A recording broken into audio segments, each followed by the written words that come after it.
بیوہ عورت اپنے بیٹے کی وجہ سے دوسری شادی نہ کرے, اسے پالنے پوسنے میں زندگی لگا دے اور شادی کے بعد اس کی بیوی اور ماں کی نہ بنے, تو کیا وہ اپنی بیوی کو ماں سے الگ رکھ سکتا ہے؟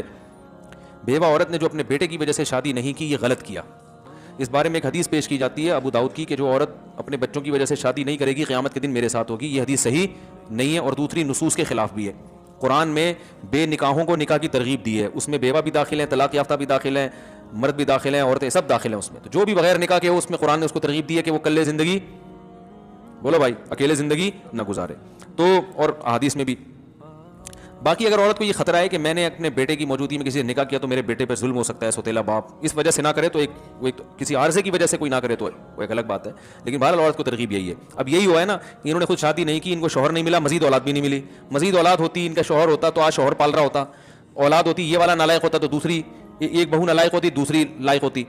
اتنے بچے پیدا کرو ہول سیل کے حساب سے کہ اسپیئر میں 2-4 بگڑنے کے لیے بھی رکھو. حقیقت بتا رہا ہوں, 1-2 ہی ہو, بگڑ گئے تو زندگی برباد ہو گئی نا. میرے پاس آتی ہیں بعض بوڑھی عورتیں, ایک ہی بیٹا ہے, بہو نے اس کو یرغمال بنایا ہوا ہے, وہ زندگی بیچاروں کی عذاب گزر رہی ہوتی ہے. میں ان کو یہ کہتا تو نہیں کہ یہ کہ آپ نسل روکنے کا عذاب ہے, کیونکہ اور بیچاری پریشان ہو جائیں گی. بعض دفعہ قدرت کی طرف سے بھی اولاد نہیں ملتی, لیکن آج کل تو خود سے روکی جا رہی ہے. اس کا پھر خمیازہ بھگتنا پڑتا ہے بڑھاپے میں, سمجھ رہے ہیں؟ تو ماں کی نہ بنے تو کیا بیوی کو ماں سے الگ, ہاں ماں سے الگ رکھ سکتا ہے, لیکن ماں کے ساتھ جا کے پھر ٹائم زیادہ گزارا کرے تاکہ اس کو تنہائی محسوس نہ ہو. مفتی صاحب, شریعت کے مطابق حق مہر کتنا ہونا چاہیے؟ جو میاں بیوی آپس میں طے ہو جائے, اس میں شریعت نے کوئی پابندی نہیں لگائی ہے. مفتی صاحب آپ جمعے کا خطبہ بہت اچھا دیتے ہیں, آپ سے گزارش ہے کہ میں خطبہ ریکارڈ کروا دیں. جی انشاءاللہ بھائی, نوٹ کر لو, جمعے کا خطبہ ریکارڈ کرنا ہے. مفتی صاحب آپ نے جو گزشتہ جمعہ میں جو شرک پر بیان کیا, اس بیان سے کئی لوگوں نے غیر اللہ کو پکارنا اور ان سے مانگنا چھوڑ دیا. یہ رپورٹ پیش کی, انہوں نے مسئلہ نہیں پوچھا.